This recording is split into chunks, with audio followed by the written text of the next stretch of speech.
Vincent Malloy is 7 years old. He's always polite and does what he's told. For a boy his age, he's considerate and nice. But he wants to be just like Vincent Price.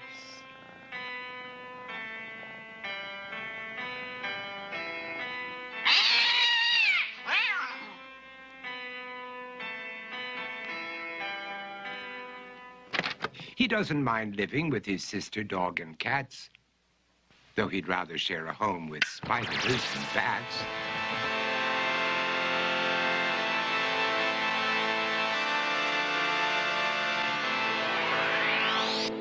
There he could reflect on the horrors he's invented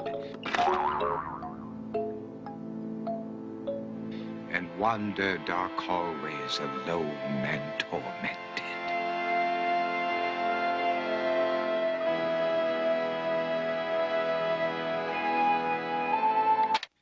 Vincent is nice when his aunt comes to see him, but imagines dipping her in wax for his wax museum.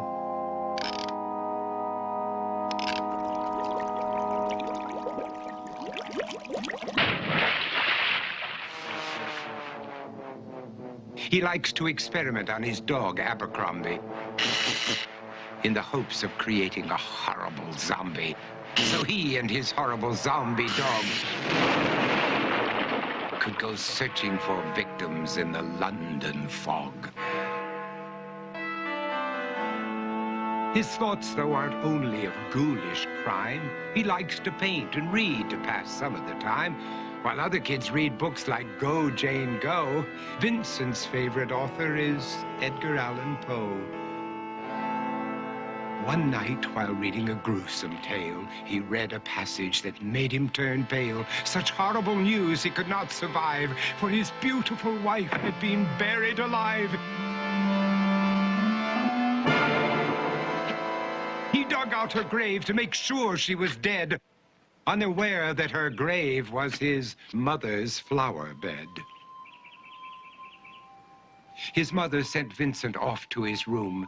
He knew he'd been banished to the Tower of Doom, where he was sentenced to spend the rest of his life alone with the portrait of his beautiful wife. While alone and insane, encased in his doom, Vincent's mother burst suddenly into the room. She said, "If you want to, you can go out and play. It's sunny outside and a beautiful day."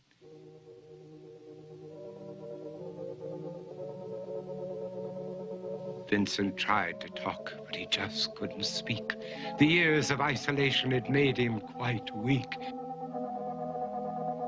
So he took out some paper and scrawled with a pen, "I am possessed by this house and can never leave it again."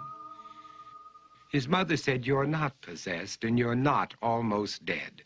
These games that you play are all in your head. You're not Vincent Price, you're Vincent Malloy. You're not tormented or insane, you're just a young boy. You're 7 years old and you are my son. I want you to get outside and have some real fun." Her anger now spent, she walked out through the hall. And while Vincent backed slowly against the wall, the room started to sway, to shiver and creak. His horrid insanity had reached its peak.